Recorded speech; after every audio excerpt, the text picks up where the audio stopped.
नमस्कार साथियों, एक बार फिर से आप सभी का बहुत सारा स्वागत है लोधा क्लासेस के बीए प्लेटफॉर्म पर। आइए शुरुआत करते हैं बीए सेकेंड ईयर में। अभी तो धमाधम मॉडल पेपर की क्लासेस चल रही है, एग्जाम आ चुके हैं, एग्जाम भी स्टार्ट हो चुके हैं। इस तरफ आपके एग्जाम चल रहे हैं और इधर मैं भी पूरा प्रयास कर रहा हूं कि हर विषय पर मैं आप लोगों को अति से अति महत्वपूर्ण प्रश्न हर विषय पर दे पाऊं, ताकि आप एग्जाम में बेहतर परफॉर्म कर पाएं, है ना। तो इसी प्रकार से, इसी उम्मीद के साथ और इसी बेहतरीन तैयारी के साथ में एक और सब्जेक्ट के लिए मैं आईएमपी क्वेश्चन लेकर आ चुका हूं। आज फिर से हम एक और सब्जेक्ट, जिसे हम मुद्रा बैंकिंग एवं लोक वित्त कहते हैं, अर्थशास्त्र का सब्जेक्ट है बीए सेकेंड ईयर का। कुछ कुछ बच्चों का, बीएससी और बीकॉम वाले बच्चे भी जो है इस सब्जेक्ट को कभी कभार पढ़ लिया करते हैं अपने सिलेबस में लेकर के। तो जिन दोस्तों के सिलेबस में मुद्रा बैंकिंग एवं लोक वित्त वाला सब्जेक्ट है, अब उनको एग्जाम से डरने की जरूरत नहीं है। अगर एग्जाम एक दिन बाद भी होने वाला है ना, इस क्लास के बाद में, तो भी आपकी तैयारी बेहतरीन होने वाली है। कैसे होगी? तो आज मैं आपको ऐसे 15 प्रश्न दूंगा, जिन प्रश्नों की तैयारी अगर आप पूरी ईमानदारी के साथ कर लेते हो, तो अब आपको डरने की जरूरत नहीं। कौन से प्रश्न हैं? तो आइए शुरू करते हैं और देखते हैं उन प्रश्नों को बेहतर तरीके से समझने का प्रयास करते हैं। उनको फटाफट एनालाइज करेंगे, कम से कम समय में सेशन को कंप्लीट करने का प्रयास करेंगे। और जो कुछ भी थंबनेल में लिखा हुआ है ना, वो हवाबाजी मत समझिएगा उसको। क्या लिखा हुआ है बस ये पढ़ ले, आखिरी मौका 90% पक्का। एग्जैक्टली 90% पक्का। अगर आप पूरी ईमानदारी से इस मॉडल पेपर में दिए गए प्रश्नों को तैयारी कर लेते हैं। आइए 15 दीर्घ प्रकृति के प्रश्नों को डिस्कस करने शुरू करते हैं। लेते हैं पहला क्वेश्चन। आज का पहला क्वेश्चन है, मुद्रा का परिचय दीजिए, उसके प्रकार, है ना, उसके प्रमुख कार्यों की विवेचना कीजिए। देखिए, मुद्रा क्या होती है, मुद्रा क्या होती है, मुद्रा के कार्य कौन कौन से होते हैं, आधुनिक युग में मुद्रा के महत्व और उसके दोषों का विस्तृत वर्णन कीजिए। मैं यहां पर पेन लेकर आपको मार्क कर देता हूं कि इसकी मुख्य टर्म कौन कौन सी है, जिसकी तैयारी आप लोगों को करनी है। क्या क्या है? सबसे पहले तो मुद्रा का परिचय। मुख्य टर्म क्या है आपकी? कॉन्सेप्ट क्या है आपका? मुद्रा। मुद्रा क्या क्या पूछा गया इस प्रश्न में? मुद्रा का परिचय पूछा गया है, मुद्रा के कार्य पूछे गए हैं कि भाई गांधी जी क्या क्या काम करते हैं, है ना। साथ ही आधुनिक युग में मुद्रा का महत्व क्या है, आज वर्तमान समय में क्या प्रासंगिकता है मुद्रा की, इस, है ना, क्या आवश्यकता है इसकी। और साथ ही मुद्रा के दोष भी आप लोगों को बताने हैं। चार कॉन्सेप्ट आप लोगों से इस मुख्य प्रश्न में पूछे गए हैं। लेकिन यही प्रश्न अथवा में ऐसे भी पूछा जा सकता है आप लोगों से कि मुद्रा वह है जो मुद्रा के कार्य करे। देखिए, केशव एकदम आश्चर्यचकित वाला प्रश्न पूछ लिया आप लोगों से, है ना, एकदम चौंकाने वाला प्रश्न पूछ लिया कि मुद्रा वह है जो मुद्रा के कार्य करे। वो खुद ही बोल रहा है, बस उसने जो बोला है ना, उस कथन को समझाना है कि भाई आपने जो बोला है वो बिल्कुल सही बोला है ना। मुद्रा वह है जो मुद्रा के कार्य करे। इस कथन की आलोचनात्मक व्याख्या करना है। मतलब क्या हुआ कि मुद्रा का इसमें भी अर्थ पहले समझाओगे, मुद्रा के कार्य बताओगे, मुद्रा का महत्व बताओगे और अंत में उसका आलोचनात्मक वर्णन कर दोगे, मतलब उसकी आलोचना लिख दोगे। लेकिन इसमें एक अच्छी बात यह है कि सबसे आखिरी में आपको 4-5 लाइन में अपने विचार भी लिखने होंगे, जिसमें आप संतुलन बनाकर लिखोगे। मुद्रा की आवश्यकता और आलोचना दोनों को थोड़ा साथ साथ लेकर के चलना होगा। क्लियर? चलिए अगले प्रश्न की ओर बढ़ते हैं। मुद्रा एक अच्छा सेवक किंतु बुरा स्वामी है। मुद्रा पैसा अगर आपका सेवक है तो बहुत अच्छा है, लेकिन कहीं गलती से अगर आपका स्वामी बन बैठा है ना, तो सोचिए आपका क्या होगा। बात समझ आ रही है ना आप लोगों को? वहीं अगला प्रश्न क्या है? मुद्रा वह दूरी है जिसके चारों ओर अर्थ विज्ञान चक्कर लगाता है। मार्शल ने यह कथन कहा था, तो मार्शल के इस कथन को स्पष्ट कीजिए। क्लियर है? वहीं अगला प्रश्न है, किन्स के मुद्रा के मूल्य के बचत विनियोग सिद्धांत की व्याख्या कीजिए। यहां पर जितना प्रश्न दे रखा ना, छोड़िए, एक बात समझ लीजिए। किन्स ने एक सिद्धांत दिया था, उस सिद्धांत का नाम है मुद्रा के मूल्य का बचत विनियोग सिद्धांत। क्या था? मुद्रा के मूल्य का बचत विनियोग सिद्धांत। अंडरलाइन कर रखा है मैंने, इसको अच्छे से पढ़ लीजिएगा। वहीं अथवा में देखिए अब क्या है, मुद्रा के आय सिद्धांत। वहीं यही प्रश्न फिर से बोला गया है कि वास्तव में मुद्रा का मूल्य कुल आय का परिणाम है, ना कि मुद्रा की मात्रा का। और वही है, मुद्रा के किन्स के आधारभूत समीकरण की आलोचनात्मक विवेचना कीजिए। वैसे तो मैं इस पूरे, इन सभी प्रश्नों को, इस पर सभी ये सब्जेक्ट जो है ना आपका मुद्रा बैंकिंग लोकवित्त, इस पर डिटेल क्लासेस ले चुका हूं। इसी चैनल की प्लेलिस्ट में अवेलेबल है। अगर आपका समय है ना, एक हफ्ते का भी अगर समय हो, तो ये डिटेल में क्लासेस देख लीजिए। बहुत अच्छी बात बोल रहा हूँ आप लोगों से। सारी क्लासेस एक ही प्लेलिस्ट में स्टेप बाय स्टेप पूरे सीरीज से मिल जाएगी आप लोगों को। वो नहीं मिल पा रही हो ना, तो आखिरी में आपको व्हाट्सएप नंबर देने वाला हूँ, वहां पर आ जाइए मेरे पास, मैं आपको लिंक सेंड कर दूंगा। अच्छे से पढ़ लीजिए, सारे क्वेश्चन कवर हो जाएंगे उस क्लास से, डिटेल में पढ़ने की इच्छा रखते हो तो। लेकिन अगर आप सोच रहे हो कि बस यार उतना मिल जाए जिससे पास हो जाए, तो फिर इससे बेहतर कुछ नहीं है। और अगर आप उसमें के हैं कि आप सब कुछ पढ़ चुके हैं, अब कुछ समेटना है, जितना पढ़ा हो ना सबको इकट्ठा करना है, तो भी आप लोगों के लिए ये मॉडल पेपर बेहतर है।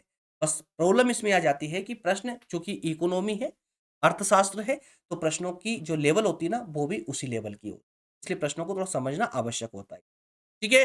तो यहाँ पर क्या ध्यान रखना है आप लोगों को, किन्स का मुद्रा का सिद्धांत या आय का सिद्धांत, है ना? बचत विनियोग का सिद्धांत, और उसी सिद्धांत पर आधारित ये सभी अथवा वाले प्रश्न दिए गए हैं। चलिए अगले प्रश्न की ओर बढ़ते हैं। वैसे तो आपको प्रश्न की अंडरलाइन मिल जाएगी, जहाँ पर मेन टर्म है प्रश्न की जो आपसे पूछी जा रही है। चलिए प्रश्न नंबर 4 क्या है? मुद्रा की पूर्ति क्या होती है? मुद्रा की पूर्ति क्या है?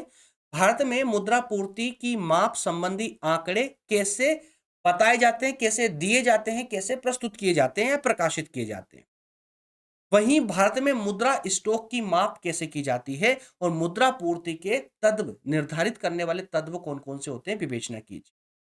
प्रश्न नंबर 4 कंप्लीट हो चुका है। प्रश्न नंबर 5वां है व्यापारिक बैंक क्या होती है? इनके संरचना और कार्य बताइए। व्यापारिक बैंकों की संरचना और कार्य, वहीं अथवा में है बैंकिंग प्रणाली के ढांचा आपसे पूछा गया है। प्रश्न नंबर 6 को देखिए, व्यापारिक बैंकों द्वारा साख का निर्माण कैसे होता है? व्यापारिक जो बैंकें होती है वो साख का निर्माण कैसे करती है और साख निर्माण की सीमाएं क्या होती है, ये बताइए। बाकी पढ़ने की जरूरत नहीं है ना? व्यापारिक बैंकों द्वारा साख निर्माण की प्रक्रिया समझाइए। मैं साइट में हो रहा हूँ, जिनको दोस्तों को नोट डाउन करना है, प्रश्नों को नोट डाउन आसानी से कर सकते हैं। ठीक है? वीडियो को रोककर नोट डाउन कर लीजिए। अच्छा, पिछली स्लाइड वालों को नोट डाउन नहीं कर पाया था, मैं पिछली स्लाइड को एक बार और ओपन कर देता हूँ। जिन दोस्तों को भी, जो भी बहुत सारे स्टूडेंट जो है नोट डाउन करते हैं प्रश्नों को, वीडियो को रोककर नोट डाउन कर लीजिए। चलिए आगे बढ़ेंगे फिलहाल हम। आगे बढ़ते हैं स्लाइड नंबर 3 में प्रश्न नंबर 7 से शुरुआत करेंगे। प्रश्न नंबर 7 से शुरुआत करेंगे। रिजर्व बैंक ऑफ इंडिया की स्थापना, संगठन और विभागों की पर एक टिप्पणी लिखना है। ठीक है? रिजर्व बैंक है ना, आरबीआई, आप सभी जानते हैं। इसकी स्थापना कब हुई, संगठन कैसे हुआ, विभाग कौन-कौन से होते हैं इसमें। अथवा में है रिजर्व बैंक का उद्देश्य क्या था इसके संगठन का, ठीक है? और महत्वपूर्ण कार्य कौन-कौन से हैं इसके। तो यहाँ पर लगभग-लगभग आप लोगों से 4, 5 और ये 6 टर्म आप लोगों से इस प्रश्न की पूछी गई है। जब आप अपनी बुक से तैयारी करें, तो 6 ही टर्म को एक साथ रख कर के सामने तैयारी करेंगे। चलिए, अगला प्रश्न है लोक वित्त क्या होता है? लोक वित्त की प्रकृति को संक्षेप में समझाइए और लोक वित्त राजस्व के महत्व को समझाइए। तो 3 टर्म आप लोगों से प्रश्न नंबर 8 में पूछी गई है।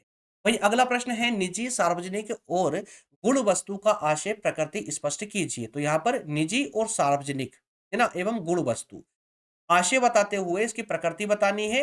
वहीं अथवा में प्रश्न है, टिप्पणी करने के लिए बोल सकता है निजी वस्तु, गुण वस्तु, सार्वजनिक वस्तु। अगले प्रश्न की ओर बढ़ते हैं। अधिकतम सामाजिक लाभ के सिद्धांत को समझाइए। आलोचनात्मक टिप्पणी करना है। अधिकतम सामाजिक लाभ, ठीक है ना? अथवा में यही प्रश्न है, राजस्व को अधिकतम सामाजिक लाभ के सिद्धांत पर आधारित होना चाहिए, विवेचना कीजिए। ठीक है? तो ये प्रश्न में जहां अंडरलाइन है वो प्रश्न की मुख्य टर्म है, जिनको भी नोट डाउन करना है वीडियो को रोककर नोट डाउन कर ले। आगे बढ़ेंगे, अगले 5 प्रश्न और। सार्वजनिक आय किसे कहते हैं? सार्वजनिक आय, सार्वजनिक आय के विभिन्न वर्गीकरणों को समझाइए। तो सार्वजनिक आय क्या होती है, उसके वर्गीकरण को आप जो है डायग्राम बनाकर समझा देंगे, जैसा मैंने आपको क्लासेस में बताया है। सार्वजनिक आय के प्रमुख साधन क्या-क्या हैं, स्पष्ट कीजिए। अगला प्रश्न है एडम स्मिथ के कराधान, कराधान मतलब होता है कर, है ना, करारोपण, कर लगाना। तो कर लगाने वाला यानी कराधान का जो सिद्धांत है, किसका? एडम स्मिथ ने जो सिद्धांत दिया है करारोपण का, और कराधान के अन्य प्रतिपादित सिद्धांतों की व्याख्या कीजिए। तो यहाँ पर करारोपण से संबंधित जितने सिद्धांत हैं, उनमें से कुछ सिद्धांतों को आपको यहाँ बताना होगा, जिनमें सबसे पहले किस पर टिप्पणी करनी है? एडम स्मिथ के कराधान के सिद्धांत पर। क्लियर है? प्रश्न नंबर 13 है भारत में वस्तु और सेवा कर यानी जीएसटी, इस पर लेख लिखना है। प्रश्न नंबर 14 है घाटे की अर्थव्यवस्था, और इस घाटे की अर्थव्यवस्था को हम हीनार्थ प्रबंधन भी कहते हैं। इन दोनों कॉन्सेप्टों को सेपरेटली समझाने के साथ में उसके उद्देश्य और इसके प्रभाव आपको बताना है। और आज का आखिरी प्रश्न है इस मॉडल पेपर का, भारत में वित्त आयोग का गठन, उसका कार्य, किसका? वित्त आयोग का गठन, वित्त आयोग का कार्य, नवीनतम यानी 16वें वित्त आयोग की सिफारिशें कौन-कौन सी थी उसका वर्णन करना है। ये 15 प्रश्न आपके दीर्घ प्रकृति के कंप्लीट हो चुके हैं, लेकिन अभी जाना नहीं है, ज़रा रुकिए, सब्र कीजिए, 2 मिनट और रुक जाइए। 10 मैं आपको सिंगल टर्म वाले प्रश्न भी देने जा रहा हूँ। 15 प्रश्न दीर्घ प्रकृति के हो चुके हैं, अब 10 प्रश्न आप लघु प्रकृति के भी लेते जाइए, ऊपर टाइटल में लिखा हुआ। 10 प्रश्न अति लघु प्रकृति। क्लियर है? कौन-कौन से 10 प्रश्न हैं? पहला है टिप्पणी करने के लिए बोल रहा है, 2 कांसेप्ट आपको देंगे, धातु मुद्रा, पत्र मुद्रा। वहीं सेकंड है विधिग्राम मुद्रा और ऐच्छिक मुद्रा। तो ये मुद्रा वाले कॉन्सेप्ट को आप अच्छे से कवर कर लीजिएगा। वहीं अगला है मुद्रा के परिमाण सिद्धांत की आलोचनात्मक व्याख्या, ठीक है ना? और अथवा में यही फिशर द्वारा प्रतिपादित मुद्रा के परिमाण सिद्धांत का आलोचनात्मक परीक्षण। इन प्रश्नों की तैयारी आप लोगों को कम से कम शब्दों में करनी होती है। घर पे भी आप जब पढ़ो ना तो बहुत ज़्यादा लेंथी मतलब डीपली नहीं पढ़ना है। इनका आंसर वहाँ पे 50 से लेकर 150 शब्दों के बीच में देना होता है आप लोग, है ना? तो ज़्यादा थकने की ज़रूरत नहीं है। प्रश्न नंबर 3 में है उच्च स्तरीय मुद्रा। क्या होती है? इसको प्रभावित कौन-कौन प्रभावित करते हैं? इसे प्रभावित करने वाले तत्व बता दीजिए। मौद्रिक व्यवस्था में इसका उपयोग कैसे होता है? क्या उपयोग होता है? बता दीजिए। वहीं प्रश्न नंबर 4 है रिज़र्व बैंक द्वारा साख नियंत्रण कैसे की जाती है? और साख नियंत्रण क्यों की जाती है? यानी उसके उद्देश्य बताना है, उसकी आवश्यकता बतानी है और महत्व बताना है। प्रश्न नंबर 5 है लोक वित्त और निजी वित्त में समानता और असमानता। वहीं प्रश्न नंबर 6 लोक व्यय और सार्वजनिक व्यय के अर्थ एवं महत्व को स्पष्ट करना है। प्रश्न नंबर 7 है कर भार से क्या मतलब होता है और करापात यानी कर भार और कराधान में क्या अंतर होता है ये बता दीजिए। प्रश्न नंबर 8 है करदान करदान क्षमता किसे कहते हैं और करदान क्षमता को निर्धारित कौन-कौन से तत्व निर्धारित करते हैं? तत्व बताने हैं। प्रश्न नंबर 9 है भारत में प्रचलित कर प्रणाली के गुण दोष और सुधार के उपाय। और आखिरी प्रश्न है पूंजी कर किसे कहते हैं? सार्वजनिक ऋण के शोधन की विधि के रूप में पूंजी कर का परीक्षण कीजिए। ये 10 प्रश्न पूरी तरह कंप्लीट। अब उन छात्रों के लिए विशेष मैसेज जो अब तक रुके हुए हैं, आखिर तक वही छात्र रुकता है जो स्टडी को लेकर सीरियस हो। मैं ये इतना तो समझता हूँ क्योंकि पिछले वैसे तो यूट्यूब पर मेरा जो इतिहास रहा है वो 6 साल का रहा है। आप बीए वाले बच्चों के बीच में, लेकिन उससे पहले मेरे कॉलेज का जो इतिहास रहा है वो काफ़ी पुराना रहा है। तो लगभग 10 से 12 साल का जो है मेरा एक जो है एक एक्सपीरियंस रहा है आप लोगों को पढ़ाने का। उसी आधार पर मैं आपसे कह सकता हूँ, जो बच्चे अभी सीरियस ले रहे हैं एग्ज़ाम को, अगर एग्ज़ाम में 1 हफ्ता भी बचा हुआ है ना आप दोस्तों, आपका एग्ज़ाम में मतलब कि जो पेपर मैं आज डिस्कस कर रहा हूँ इसमें 1 हफ्ता बचा हुआ है। आप सही समय पर आप लेक्चर देख रहे हो, सही समय पर इन प्रश्नों को देख रहे हो। काफ़ी मशक्कत के बाद में 4 से 5 लोग मेरी टीम में बैठते हैं, उसके बाद मेरे मार्गदर्शन में ये प्रश्न पिछले 10 से 12 सालों के निचोड़, है ना? जो एग्ज़ाम होते हैं आपके, उनका निचोड़ होते हैं ये प्रश्न। किसी भी रूप में प्रश्न कहीं से कहीं तक कोई कमज़ोर नहीं हो। और जितने प्रश्न मैं आप लोगों को देता हूँ, जितना जैसे टाइटल में नीचे चल रहा है ना, परीक्षा में 90% पक्का, मैं हर जगह प्रॉमिस करके बोल देता हूँ आप लोग, ये गलत नहीं। अगर आप लोगों ने मेरी डिटेल क्लासेस ली है, तो आपको कुछ बोलने की मुझे ज़रूरत नहीं है। लेकिन अगर नए छात्र हैं, तो थोड़ा-सा बोलना तो आपको पड़ेगा, है ना? तो ये जो मॉडल पेपर 2026 के रूप में जो प्रश्न मैं आप लोगों को दे रहा हूँ, ये अति महत्वपूर्ण है। पूरे विश्वास के साथ इनको फ़ॉलो कीजिए। इन प्रश्नों के अलावा बाहर से आपको कुछ भी पढ़ने की ज़रूरत नहीं। अब यहाँ पर दुविधा ये आ जाती है कि जिन छात्रों के पास में सुविधा नहीं है पढ़ने की, नोट्स नहीं है, उनके लिए नोट्स की व्यवस्था भी मैं ये प्लेटफ़ॉर्म पर मैं आप लोग करवाता हूँ, लेकिन उसके लिए एक छोटा-सा सब्सक्रिप्शन आप लोगों को लेना होता है क्योंकि ये सब नोट्स के जो है सब्सक्रिप्शन टीम के द्वारा अलॉट किए जाते हैं। तो ये नोट्स वगैरह जो है, जैसे आपको मुद्रा बैंकिंग, लोक वित्त सब्जेक्ट की आपको नोट्स चाहिए, तो उसके लिए आपको 99 का सब्सक्रिप्शन लेना होता है। कुल मिलाकर 3 तरह के सब्सक्रिप्शन प्लान होते हैं। 99 वाला, जिसमें आपको 1 सब्जेक्ट की नोट्स मिल जाती है। 249 का सब्सक्रिप्शन होता है, 249 है ना, ₹249 का, जिसमें आपको सभी सब्जेक्ट जो आपके मुख्य सब्जेक्ट है, वो सारे सब्जेक्ट मिल जाते हैं। और एक होता है 149 का, जिसमें आपको फाउंडेशन के नोट्स मिलते हैं। अब आप चाहें तो 149 और 249 दोनों को मिलाकर 398 का सब्सक्रिप्शन भी ले सकते हैं। 398 का, जिसमें आपके सिलेबस में जितने भी सब्जेक्ट हैं, हर सब्जेक्ट की 2026 के मॉडल पेपर के अनुसार क्वेश्चन और आंसर मिल जाते हैं। उस नोट्स में प्रॉमिस किया जाता है, उस नोट्स के बाहर आपको कुछ भी नहीं पढ़ना होता है, सिर्फ़ उस नोट्स को ही पढ़ना होता है। उसी से आप बेहतर परिणाम प्राप्त कर सकते हैं। ये रहा आपके फाउंडेशन का। 149 के सब्सक्रिप्शन में आपको चारों सब्जेक्ट फाउंडेशन पीडीएफ के रूप में हिंदी माध्यम में अवेलेबल है।